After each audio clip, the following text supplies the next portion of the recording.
NFL trade deadline has come and gone, and today we're going to look at grades for all of the trades that were made from, well, the beginning of the season, really, all the way up to now. Before we get to this video, though, let me remind you, please hit that like and subscribe button. Doesn't cost you a single thing, and it helps my channel out a ton. Also, go to DUBBY.gg. Go check out all their products they have. They've got some of the greatest energy drinks you're ever going to taste. This one right here is my favorite flavor, the blue raspberry. Just tried the green apple and the mystery flavor for the first time. Both super good. I have those in the other room right now. But either way, use code SHREDDER, SHRD3R, for 10% off your order by going to DUBBY.gg or clicking the link in the description. Let's get right into this video.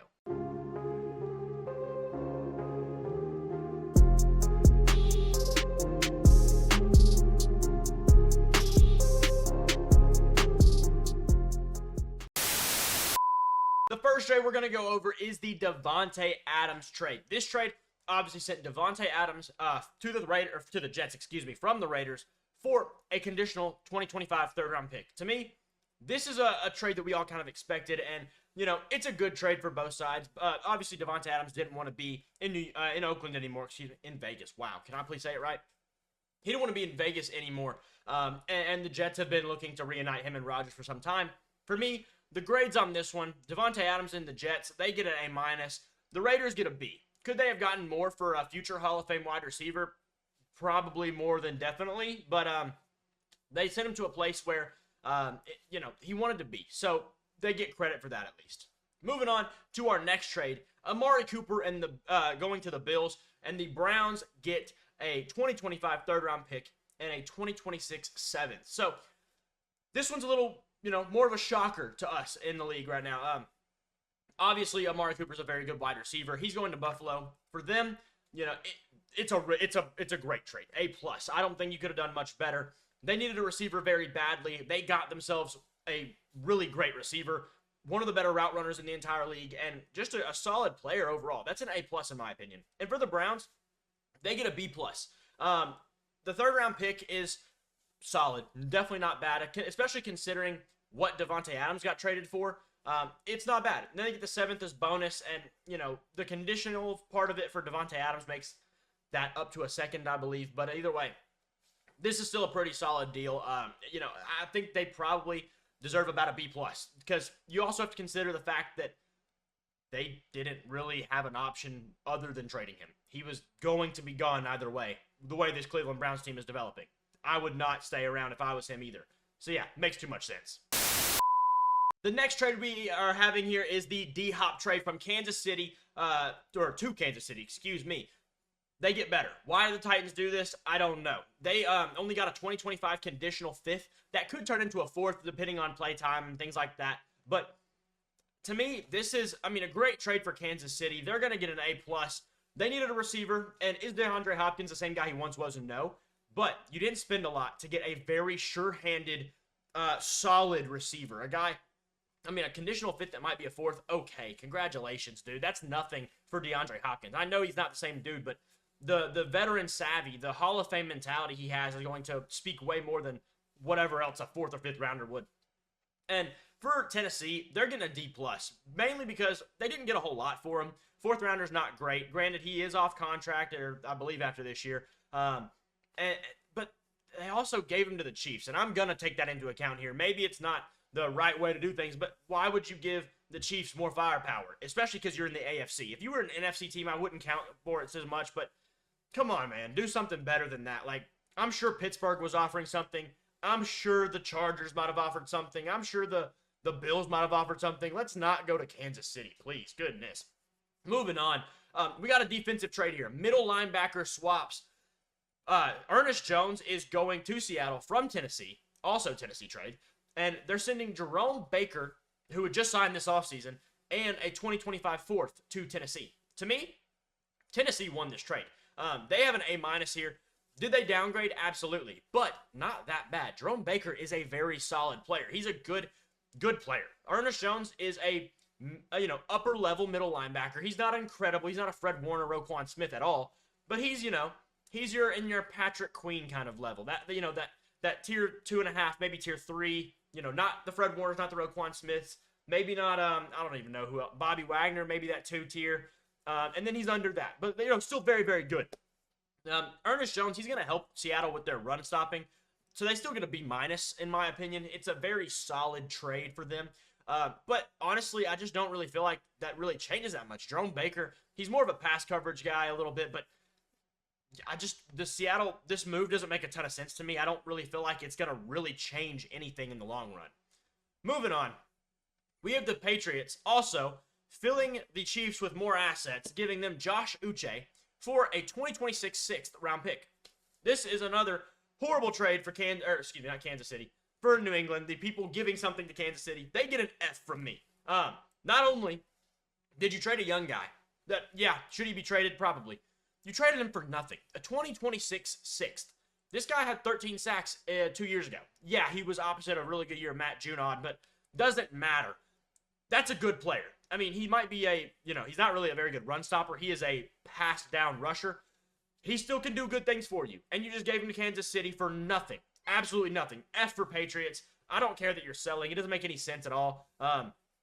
Surely the Cardinals, surely the Bills, not that you traded in division, I guess, but somebody would have offered more. You can't convince me otherwise. Josh Uche, the Chiefs, they get a B.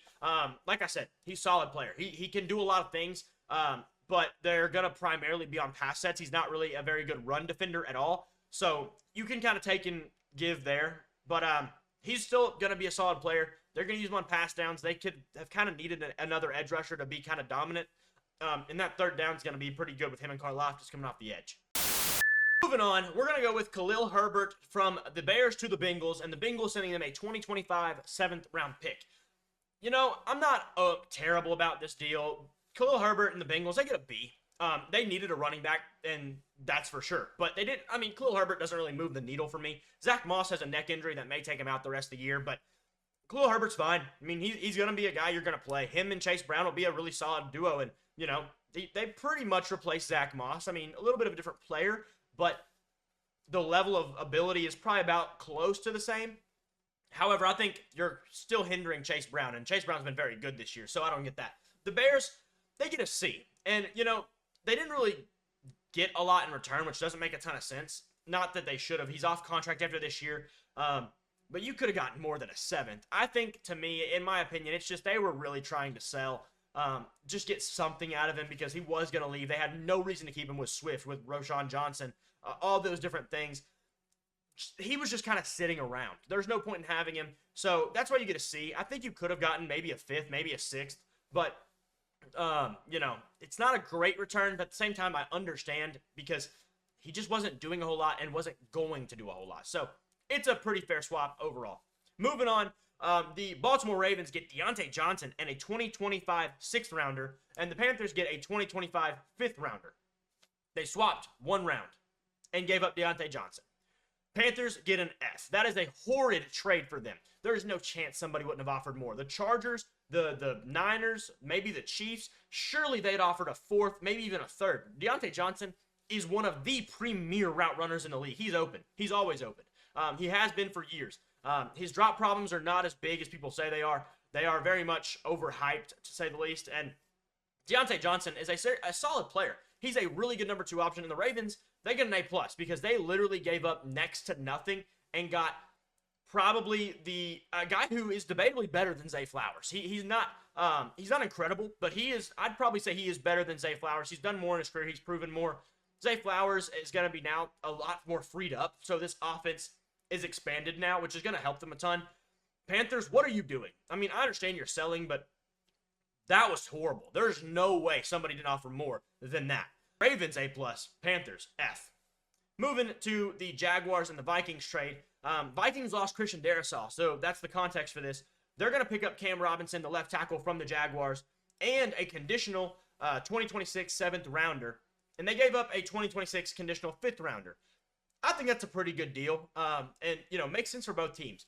The Jaguars need to play Walker Little and Anton Harrison and let their young guys develop. Cam Robinson, he's been around for a while, and just let him go play on a team that's going to win some games. But either way, the Vikings, they get a really solid tackle. Is he Christian Darrisaw? Absolutely not. He's definitely better than what they had replacing them, though.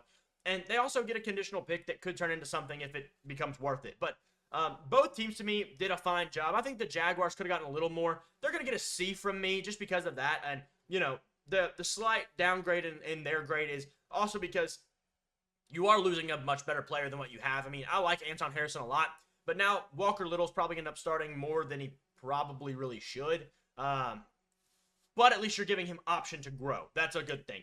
Then an A- for the Vikings, replacing a guy who you really need replaced. Christian Darrisaw is one of the premier left tackles in the league, and Cam Robinson's not a premier tackle, but he's definitely a very, very solid one.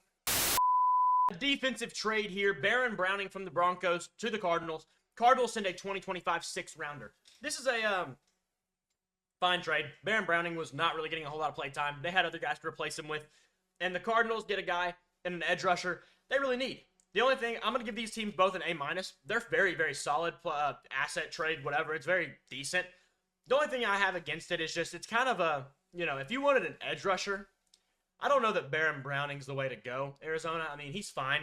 He's just not going to be a big needle mover at all. He's probably better than what they have, though. So give them credit where that's due. A-. Another big trade here. Zadarius Smith and a 2026 7th go to the Lions, and the Browns get a 2026 6th and a 2025 5th. This trade's not very good for the Browns. I'm going to give them a C-. The only positive they have is, he needed to be traded. There's no reason to keep him. They got some assets out of a guy who just isn't amazing. But the Lions get an A+ because not only is this guy a solid edge rusher, they needed to replace Aiden Hutchinson. Now, is he going to replace Aiden Hutchinson? Absolutely not. But he's going to do some good things and be a lot better than what they had. That's a very common theme here. Teams replacing what they had. And not to mention they get a 7th on top of it. This guy also has another year on his deal after this. That is a big kicker here. Cardinals, if y'all wanted a legit edge rusher, Zadarius Smith was the way to go. And, I mean, you already offered a 6th for Baron Browning. Why not give up a 5th or a 4th even for Zadarius Smith? I mean, that's a whole lot better. This is it's a fine trade. Browns could have gotten more. I'm convinced they could have, especially with the contract remaining, how good he is. Is he a number 1 edge rusher? No, but he is a very solid number 2. And the Lions, you get an A+. Congratulations. Cowboys here. Cowboys get Jonathan Mingo and a 2025 7th-rounder. Panthers get a 2025 4th.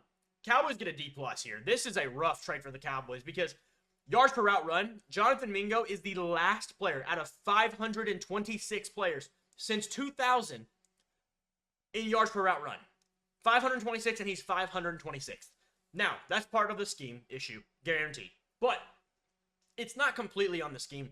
This guy's got to make some plays and do stuff, and he just hasn't done that. And that's minimum 50 catches, by the way. He's had some chances and just hasn't done a whole lot with it. Granted, he's been on a horrible Panthers team. Maybe the Cowboys can do something with him, but at this point, with how the Cowboys look, I'm not convinced they'll do anything with him. Panthers, they get a 4th. I think that's pretty solid. He was a 2nd-round pick last year and just hasn't done anything. So to still be able to get a 4th, it's not that bad. They get a B from me. Fine trade. Very fine for the Panthers, but, could have been better, I guess, for the Cowboys. Not amazing at all. D+. It's just not a good one. Then a huge trade here. Marshawn Lattimore goes to the Commanders. Now, the Saints receive a package of 3 picks from day 3 and 4. They get a 2025 3rd, 4th, and 6th-round pick. Commanders get a 2025 5th and Marshawn Lattimore. Now, Marshawn Lattimore doesn't seem to be the same guy he was just a few years ago. He's already seemed to regress a little bit. Part of that's injury stuff and whatnot, but Marshawn Lattimore is a very solid corner. And once again, replacing what you have, Marshawn Lattimore is a massive jump up. That's going to be a huge help for this Commander secondary. This team has, won a lot of games so far. I'm not really convinced they're all that good, though. I'm waiting to see if they're really actually a good team. Maybe they are. Maybe they aren't. I'm not too sure. But, hey, you got a better player. For this, I'm grading the Saints a C- because, a 3rd, a 4th, and a 6th is fine. Very fine. But surely you could have gotten like a 2nd and a 5th, right? Surely. You could have tried for that. Marshawn Lattimore is a upper-level cornerback in this league. Probably top 10. Maybe scratching the outside of that top 5. But still a solid player. Was formerly probably a top 5 corner. But Marshawn Lattimore, he's going to be a big upgrade. I'm going to give them a B+. I think they could have maybe, I don't know. They got a good deal. But I'm a little concerned with how it's going to work out. I don't know for sure exactly. It's kind of the reason I don't give them an A. Then, moving on, Pittsburgh gets Mike Williams. Jets get a 2025 fifth. I think it's a fine trade. I think a lot of people were a little bit overreactive to this. Mike Williams, is he a needle mover, insane, like a massive one? No, but he's going to move the needle quite a bit because, well, Mike Williams is a heck of a lot better than Van Jefferson, and he has really never been the level of Van Jefferson. Van Jefferson's always been a receiver 3 or 4. Whether his role as a wide receiver 2 or not, he's been about the level of a receiver 3 or 4. Mike Williams is a bona fide wide receiver 2. That's going to help Pittsburgh a lot. He didn't have an offseason to train with the Jets. He didn't have a lot of chance with the Jets. He was running a lot of short yardage routes and stuff. And also, if you look at the Jets' offense the last few weeks, basically the whole season so far, Aaron Rodgers has not been healthy. That's obvious, right? Aaron Rodgers is a very smart quarterback. If he's not healthy and he's a very smart quarterback, what does that mean? That means that he's going to get the ball out very, very fast. Mike Williams is a downfield threat. When you get the ball out very fast, you don't have the chance to throw the ball down the field. So, if you're putting 2 and 2 together here, the fit just didn't work in New York. Pittsburgh has a good amount of time. They run play action, which allows the plays to be extended. Russell Wilson is a great play extender. This is a fit that is very good for the Pittsburgh Steelers. They give up a fifth. I think it's fine. Both teams get a B. That's pretty solid. Steelers make another trade. Preston Smith from the Packers, they send a 7th. This is a great deal. Preston Smith, he's probably only going to be here for the rest of the season. He has 2 more years on the deal, but they're non-guaranteed, and they're probably about $15 million cap hits. So I would assume he's not going to be here after this. But Pittsburgh very much deepens their depth in edge rusher, which they needed because Nick Herbig's been hurt. They've played Jeremiah Moon and Ola something. I don't even know. I don't know. Either way, not even going to try it again. Preston Smith has been a very good player. Now, they switched the scheme up on him, and it's not really worked so well for him, so he actually requested a trade, getting to a scheme that he is more fit into. Steelers get an A+ here. This is a great trade for them for depth. And Preston Smith in his intro interview seemed very open to just playing the snaps he's needed and not doing a whole lot else. And they only gave up a 2025 7th rounder, which, if you didn't know, Pittsburgh had 4 7th rounders. So they didn't give up anything. Packers get a D+ because I understand he asked for a trade, but you could have gotten more for Preston Smith, man. He's a solid player. He's better than Baron Browning, and he went for a 6th. Preston Smith would have been a better fit in Arizona than Baron Browning would have, and he could have been for maybe a 5th or 4th. I don't know. Either way, very solid trade for Pittsburgh. They get an A+. Packers get a D+. And our last trade that happened this trade deadline, assuming I didn't miss any, the Rams get a 2026 6th rounder. The Ravens get a 2027 7th rounder and Tre'Davious White. Basically nothing for Tre'Davious White, who has been hurt. He's going to be hurt. By the time the playoffs start, he will be hurt because he's always hurt. And he's definitely hurt in Buffalo. And Ravens, they always have a tendency to have their corners get hurt. He's going to be hurt. So it doesn't really matter. But the quality of the assets lost versus gained gives the Ravens an A+. What are we doing? Why are we giving them away stuff? And the Rams, you get an F because there's no way you gave up a 7th and a former All-Pro, one of the better corners in the league, for a 6th rounder. I understand he hasn't been amazing this year, but he also, I don't know. That just doesn't make sense. The value doesn't make sense to me. So, winners and losers of the trade deadline. To me, the winners are Baltimore, getting Trey White, getting, who else? Deontay Johnson. That's a huge addition there. They get a lot of good stuff. And they didn't give up anything for either of them. That's a big win. The Steelers, they are a pretty big winner, getting Preston Smith and Mike Williams. Preston Smith really puts it over the edge here. The Jets getting Davante Adams for, a pretty solid trade. And finally just making the move. Really just getting something done. And trying to win this year. Because they really are talented defensively, offensively, everywhere on the field. They just have to put it together. And Davante Adams is going to help that. Another sneaky winner is the Lions for getting Zadarius Smith for what they did. But I think these three won it a little bit more. But then the losers of the weekend were, or I guess the whole year, I guess at this point, really, the Bengals. They're a loser to me because they got Kahlil Herbert, but they didn't help their defense at all. And their defense has been struggling. I understand you lost Zach Moss, but go out, get a D lineman, get a cornerback, get a linebacker, get a safety, get whatever, because their defense has been bad. They didn't do anything there. The Cowboys didn't help themselves, and they're just a loser for this season overall. Dak's hurt now. Micah might be coming back this week, but who knows? CD's hurt, or been hurt, kind of hurt, a little bit of hurt. Everybody's hurt. It's not good. The Cowboys are just losing everything. And the Chargers, they didn't go out and make a receiver trade in. It's because Quentin Johnson has really stepped up, and DJ Chark is also coming off of IR, but they could have used a receiver, and for what Deontay Johnson went for, you should have made a trade, man. You had to. Either way, those are my trade deadline grades and reviews. Let me know what you think down in the comments below, and I will see y'all in the next one.